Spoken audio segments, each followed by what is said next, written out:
Now you should be at the last sign on the trail through time. It's an overview of the whole trail. If you've gotten this far, you don't need that information, but Ken has an interesting rock to show you. As we walk further down, we go into another rock formation from that Miocene time. That's called the Neroli Formation, and that marks the transition from that shallow sea to dry land.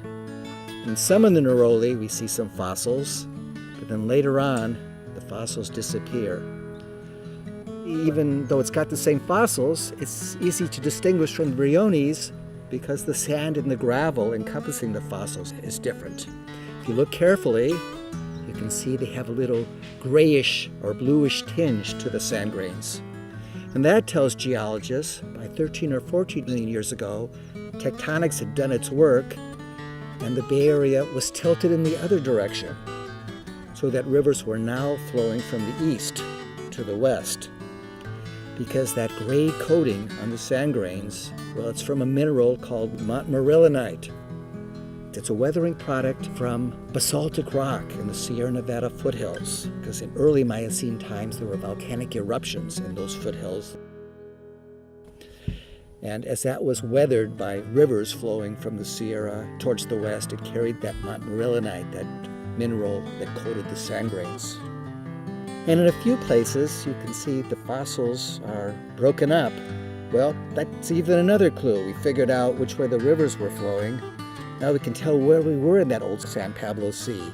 When you see the fossils broken, geologists have an interesting name for that. They call it shell hash. And that tells you that just for a little while at least, that was shoreline at that ancient sea. If you've visited some shoreline parks in the Bay Area, you've seen that. Not turned to fossil yet. If you go to Point Pinole, you see the gentle waves at the bay lapping against the beach, and you can see the shells have been all broken up and scattered. So it's interesting, you can play that geologic Sherlock Holmes as you walk down Sycamore Canyon and tell your hiking acquaintances which way rivers were flowing in the Miocene and exactly where you were in that old San Pablo Sea. Now we're getting to the end of our story. About 10 million years ago, the ocean left for the last time.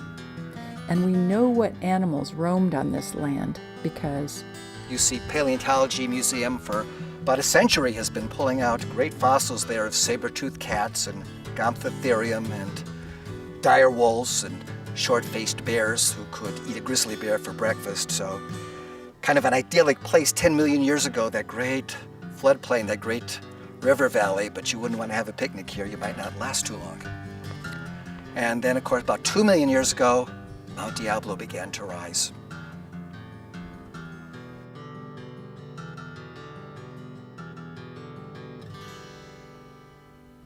you already know the theory of how Mount Diablo rose from segment 2.0, our stop above the Mount Diablo thrust fault. And now, as the mountain rises, that's where we're going to leave you. We hope you've enjoyed our ramble through the rocks. Some audio-only segments follow about how early California geologists figured all this out and the hard work it took to get the trail through time built. You may want to listen to those segments, or go to audiblemountdiablo.com and check out some of the other tours in our Audible Mount Diablo series. See you on the trail.